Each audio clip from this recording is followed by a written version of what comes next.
Всем привет! Вы на канале Вектор, с вами Владимир. Сегодня на обзоре у нас Kia Sorento Prime в рестайле, машина 2018 года. Это мой семейный автомобиль. Владею я ей с момента покупки в 2018 году. Знаю об этом автомобиле многое. Да, сейчас расскажу вообще всю правду про этот автомобиль, моменты эксплуатации, там, я не знаю, обслуживания, что случалось, что не случалось. Все это у нас сейчас будет. Смотрите, начну с внешки. Внешка мне очень нравится. Я очень люблю черные автомобили, да, то есть и при покупке у меня вообще выбор там не стоял. То есть мне нужна была черная машина на черном салоне. Все. Для кого-то это покажется скучным, но для меня это оптимальный вариант. Комплектация не самая богатая, выбрал среднюю. Бывают они семиместные, у меня пятиместная версия, но там в багажнике с большим органайзером. Сейчас тоже пойдем посмотрим, я вам все покажу. По передней части диодная оптика, то есть это вот обязательно как бы мое требование было, да, чтобы была хорошая оптика. Здесь галогеновые туманки, но я установил диоды. Диодами светит все хорошо, все классно. Машина достаточно длинная, реально длинная, там 4,80 у нее в размерах. В 2018 году еще был нормальный лючок бензобака, маленький, круглый, аккуратный. Смотрите, дальше у меня по комплектации здесь галогеновая оптика, ну, фонари, там, стопы, габариты, да, в максималках бывает диодная полностью. Единственное, что я на задний ход установил диодные лампы, светят классно, все супер. Симметричный задний ход, да, то есть два задних хода, лево-право у нас все подсвечивается, две туманки, все симметрично, все классно, то есть я себе лично никогда не покупал автомобили, если будет там один задний ход. То есть, ну, для меня это прям обязательно. Если там даже он будет хороший автомобиль, но у него будет один задний ход и туманка, я не куплю этот автомобиль. Я доустановил фаркоп, пользуюсь прицепом. Автомобиль дизельный, прицеп тянет вообще без проблем. То есть при полной загрузке никаких проблем вообще просто нету, да, то есть его хватает с запасом, да, то есть мощности двигателя дизельного, крутящего момента. В принципе, здесь все. Давайте посмотрим, что в багажнике. По объему багажника, минимальный объем багажника это 660 литров, в принципе, этого объема достаточно. Если сложить второй ряд сидений, у нас получается 1720 литров. И конкретно в этом экземпляре, в пятиместной версии, да, то есть здесь в полу большой органайзер. Смотрите, есть вот ящичек, куча хлама. Это первый момент, да, давайте я выброшу ковер. Дальше погнали, есть еще органайзер, тут куча всего, да, то есть у меня всегда все с собой, я не знаю, там компрессоры, незамерзайка, я не знаю, трос, фаркоп, все там, все умещается. Но если вам, ну, в таком виде не хватает, вам надо еще там больше загрузку, вот этот органайзер, вот эта часть, она полностью убирается, ну, и объем багажника, ну, я думаю, литров на 100 точно увеличится. То есть там достаточно глубокий он органайзер, не буду доставать, там выгребать сейчас все оттуда. Вот. Ничего здесь нету, розеток никаких нету, это прям, ну, небольшой минус корейцам. Могли бы доустановить какие-то розеточки, там 12 вольт, там, ну, подключать компрессоры, еще что-то, да, то есть из багажника, это очень удобно. Вот, они этого не сделали. Попробуем забраться, кстати. Сейчас сложим. Смотрите, из багажника сложить сиденье невозможно. Это тоже небольшой минус. Нужно заниматься спортом, обходить автомобиль. Так, ладно, умещается.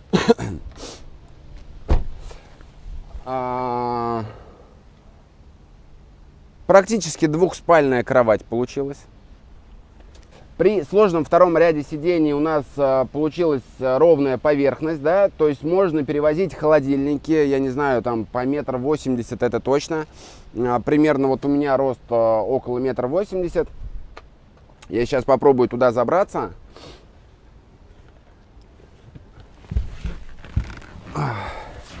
Так, у меня есть подушечка. В принципе, на природе, если уехать на природу, там, я не знаю, плохая погода, переночевать в этом автомобиле вполне возможно. Бросить сюда какой-то надувной матрас, и два человека здесь разместятся с комфортом. Можно посидеть, я не знаю, поиграть в карты, в нарды, то есть, ну, тут несколько человек уместится, в принципе, практично функционально.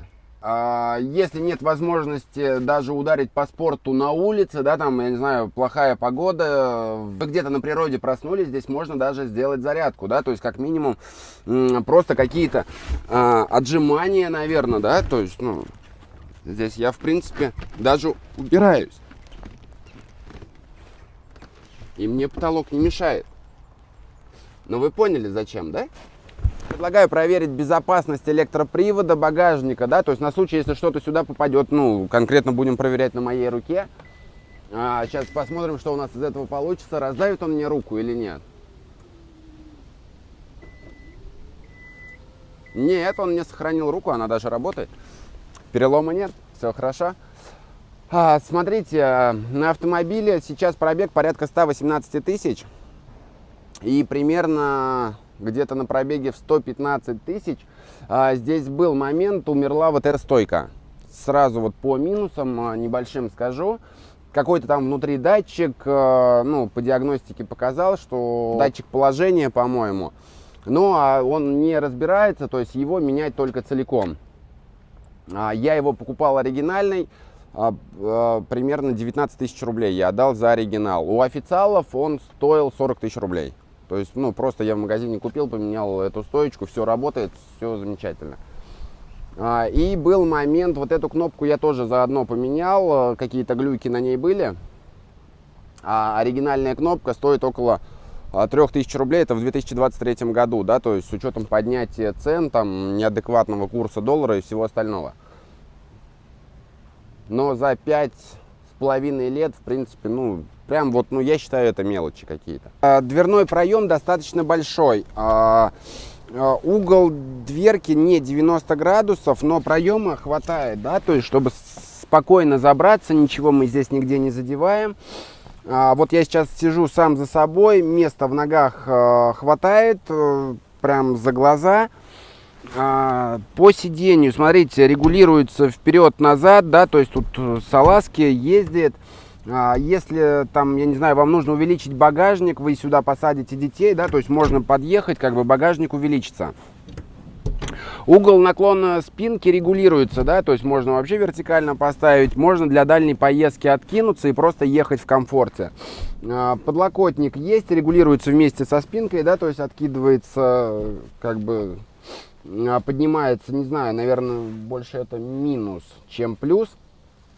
Два подстаканника. Подстаканник у нас есть еще здесь, либо, ну, под бутылку, наверное, здесь. Подогрев второго ряда сидений есть. Два режима. Так, стеклоподъемники авто, здесь все 4 стекла. Все хорошо. Небольшой минус, вот эта сетка. Меня это очень сильно раздражает, бесит. То есть вот папку пластиковую с документами, да, сюда засунуть, даже не реально засунуть, прям проблема. То есть это вот она углами втыкается вот в эти вот, ну, сеточки, ну, напрягает на самом деле. Смотрите, есть воздуховоды. У меня здесь доустановлен как бы держатель, планшет пока снял. Вместо того, что в дорогих там автомобилях в комплектациях есть мониторы, но они не очень функциональны, я считаю, что можно просто поставить держатель, обычный планшет. Вот он подключается, здесь через сиденье я проложил провод, но надо вот, кстати, поменять провод на черный, вот. И все, и у него постоянное питание у планшета, он всегда заряжен, всегда работает, все хорошо. Плюс, опять же, там синхронизация, Wi-Fi, не Wi-Fi, блин, есть интернет, YouTube, все, что необходимо. Смотрите, вот еще вопрос про дверь. Дверь очень тяжелая, то есть здесь присутствует шумоизоляция, да, то есть дверь очень объемная, с учетом того, что она порог закрывает. Она реально очень тяжелая, вот. Ручки жесткие, не разболтано, то есть, ну, за такой срок эксплуатации, да, то есть и по пробегу, и по времени, то есть все четко, все открывается, закрывается. Предлагаю посмотреть, что у нас находится под капотом, поговорить немного про техничку. Под капотом у нас 2.2 дизель, 200 лошадиных сил ровно, прям там 199,89, да, убирается по налогу до 200. 441 крутящего момента, это очень хороший показатель, хотя по динамике разгона здесь около 9 секунд. Я когда ее покупал новую, я сразу же замерял, я убирался на ней в 9 секунд. Плюс, как я уже говорил, да, то есть я цепляю прицеп, реально я его гружу, машина не напрягается, вообще никаких проблем. По коробке, коробка обычный автомат, 8-ступка. На дорестайловых моделях на дизеле там была 6-ступенчатая коробка, там был чуть-чуть побольше расход топлива. Но на дизеле он незначительный, да, то есть дизель на холостых вообще очень мало кушает, на трассе тоже у него очень маленький расход. В городе я пользуюсь автозапуском, там, я не знаю, турботаймер здесь установлен, как бы, но он очень часто тарахтит, и расход топлива меня не напрягает.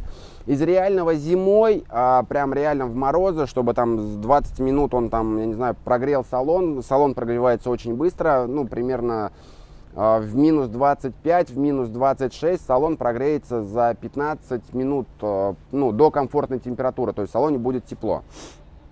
Когда в салон переместимся, я вам расскажу, то есть я оставляю там включенную печку. Никаких там предпусковых подогревателей вообще здесь ничего нету. Здесь вот просто стандартный автомобиль, как вот как купил новый, ничего не делал. Экология вся на месте, никаких прошивок, меня все устраивает. Есть ограничение скорости на этом автомобиле. Скорость ограничена на 208 км в час. В характеристиках я посмотрел, там ограничение 203, реально 208. Вот. Но здесь дальше по техничке, смотрите, есть такой момент, оттормаживаться с таких скоростей не стоит. Дважды вы оттормозите из 200, и тормозов у вас больше не будет. Тормоза достаточно слабые. Для обычной гражданской езды, то есть, ну, по городу, да, то есть там по трассе, там, я не знаю, в режиме 150 км в час, тормозов хватает в натяг, прям вот реально в натяг. Я бы, наверное, все-таки переделал, поставил там более большие диски тормозные, да, то есть суппорта какие-нибудь 6-поршневые.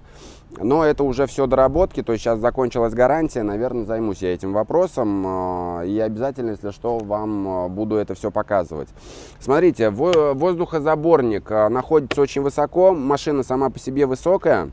Преодоление бродов, ну, по крайней мере, вот в этом году, в 2023, у нас были моменты, когда затапливало дороги, улицы, да, то есть ливневки не справлялись. Ну, смело по фары, то есть, ну, можно преодолевать этот брод, да, то есть ехать, плыть, и он не захлебнется. В бампере у меня установлена сеточка. Многие говорят, что там автомобили должны дышать, там нельзя устанавливать. Да, дизель он тоже дышит за счет воздуха, но он не так сильно перегревается, он не сильно температурно нагружен, хотя и турбированный двигатель. Вот.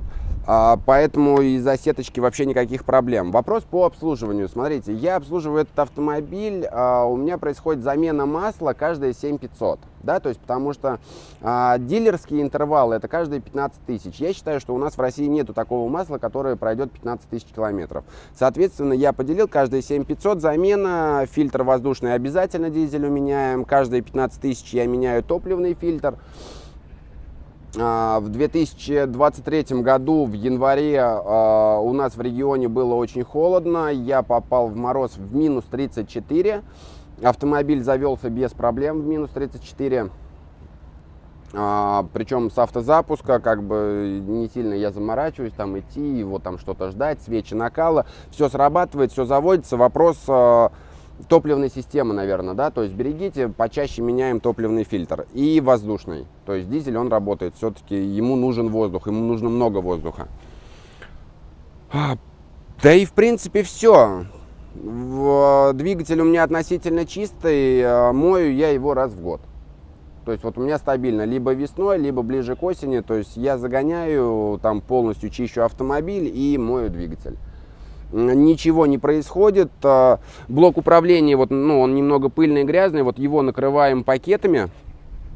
Там, я не знаю, ну, на мойках кто чем, как, по-разному их закрывает, да, то есть, чтобы туда вот не попала вода. Все остальное моется, проблем никаких. 185 миллиметров дорожного просвета, свес, в принципе, небольшой, но угол въезда очень маленький, то есть, ну, преодолевать прям жесткое какое-то бездорожье этот автомобиль, наверное, не предназначен. Смотрите, дальше по колесам. Здесь стоят 17-е колеса. По внешности я бы, конечно, хотел сюда поставить 19-е. Наверное, это следующей весной сделаю, потому что резина уже летняя заканчивается. Ну, и попробую, наверное, поменять прям комплектом. По заднему свесу, смотрите, бампер очень далеко, да, то есть в случае преодоления какой-то колеи, то есть, ну, здесь надо с головой, потому что можно удариться задним бампером, реально свес очень большой. Парковаться к бордюрам вообще, ну, не вопрос, вообще не проблема. Просвета, клиренса, то есть по бамперу хватает, у меня еще и фаркоп ниже висит, и тем не менее я не задеваю, я паркуюсь. Здесь не самая богатая комплектация, да, но здесь есть электрорегулировки водительского сидения, настраивается, угол меняется, то есть, ну, для меня это тоже очень важно. Атаманка никакая под колени не выезжает, но в максималках по комплектациям тоже бывает. Здесь регулировка зеркал, центральный замок, блокировка стекол и все 4 стеклоподъемника с доводчиками, как я уже об этом говорил. Регулировка подсветки, система стабилизации. Про нее тоже сразу скажу. В корейцах она так себе работает. Тоже попробую вам сделать видео зимнее. У меня есть видеорегистратора запись, как эта машина ехала, попала чуть-чуть в колею и ее развернула. Я найду этот ролик, прям вставлю его в видео.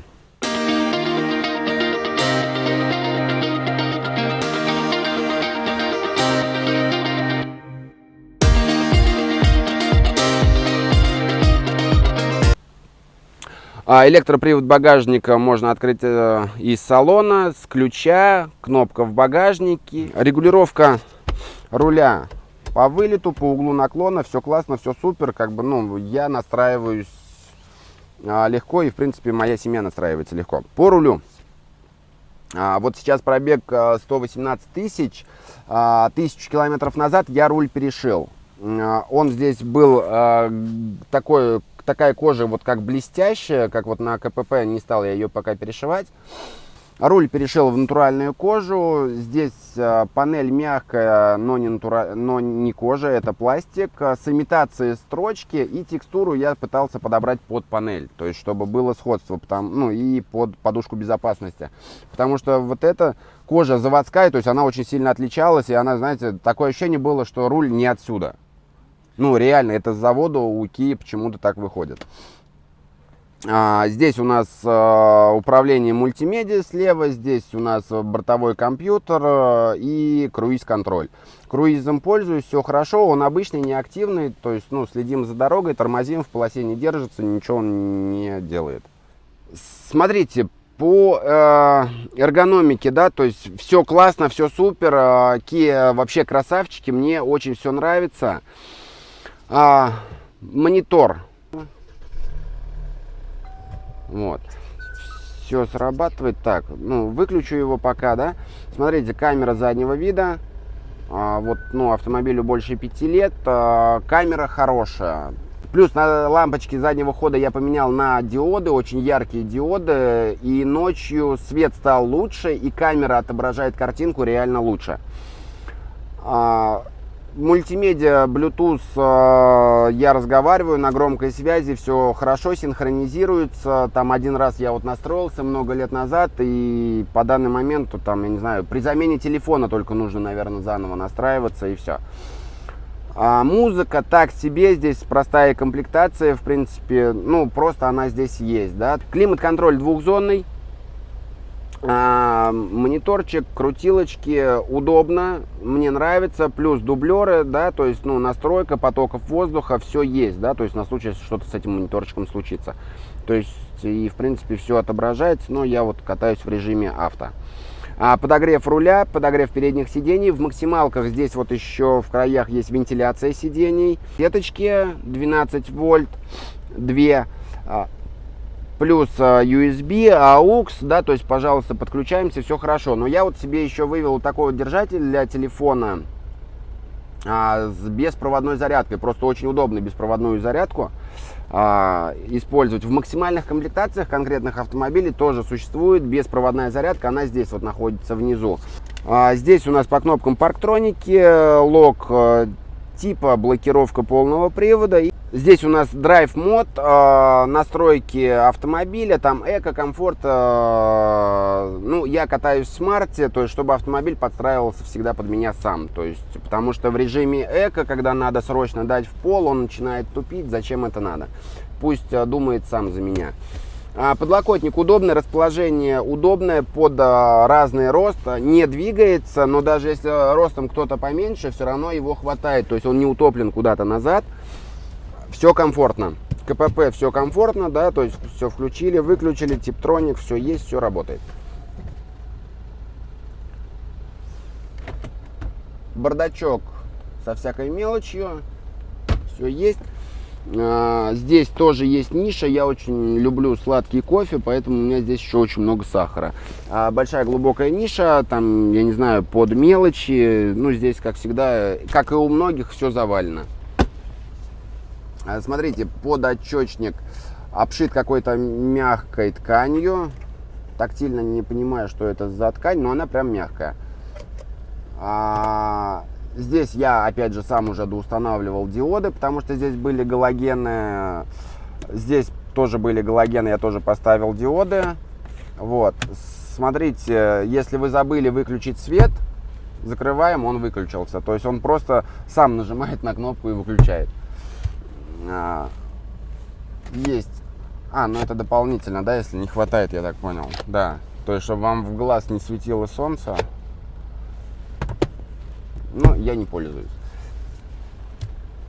Зеркало заднего вида с затемнением, боковые зеркала. Вот у меня в комплектации без затемнения, как бы мне, конечно, этого немного не хватает. Потому что когда сзади какой-нибудь неадекват едет с дальним светом фар, автозатемнение боковых зеркал прям необходимость. По остеклению вообще, да, скажу, остекление классное, зеркала классные, обзорность шикарная. Ну, мне реально удобно, я очень много тысяч километров проехал на автомобиле, да, и в городе, и по трассе, и на бездорожье. То есть меня автомобиль устраивает полностью. Опять же, в соотношении цена-качество. Предлагаю немного прокатиться, съехать с асфальта, посмотреть, как он себя ведет на бездорожье. На глобальное съезжать не будем, там, я не знаю, в какие-то броды. Ну, так, может быть, найдем какую-нибудь диагоналку. Хотя я наперед знаю, что диагоналку он проходит. То есть я его уже очень много испытывал, но, к сожалению, не снимал видео. Все, погнали.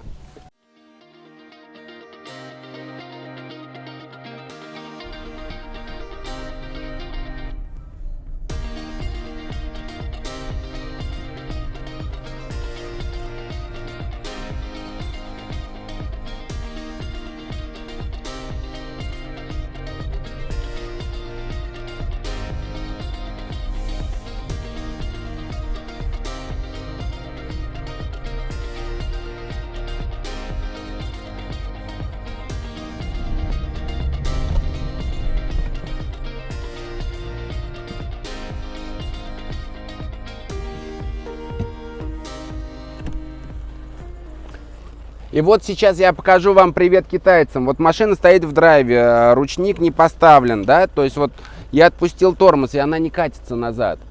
А ваша китайщина на роботах, она уедет прям в речку. Вот, я просто даю газу и начинаю движение. Все, я просто встал. Учитесь, китайщина.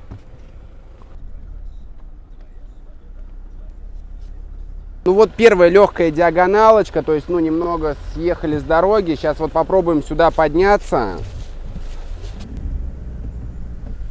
Вот он подвис сейчас, прям он качается.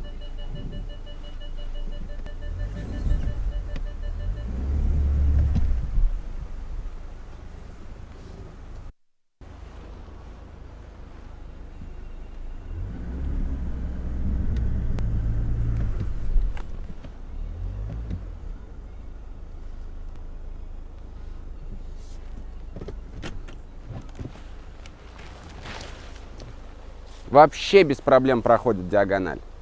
То есть даже с места, даже останавливаешься, подвешиваешь его, он прям вот все, машина качается, на подъем, не на подъем, мотора хватает с лихвой для преодоления таких моментов. Вопрос полного привода, здесь муфта. Кстати, очень много говорили и писали в интернете, что очень слабый полный привод, постоянно умирает. Смотрите, 118 тысяч пробега, полет нормальный, полный привод работает, ничего я не мазал, не обслуживал. Ну, посмотрим, сколько он проживет.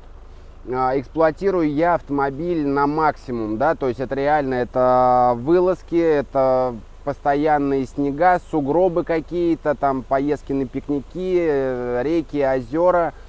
В глобальное я не выезжаю, да, то есть где там, я не знаю, ну брод какой-то колоссальный, либо где только подготовленные джиперы катаются, да, но вот для гражданских поездок, выездов прям просто за глаза, и плюс этот автомобиль еще комфортный на трассе, пока вы едете.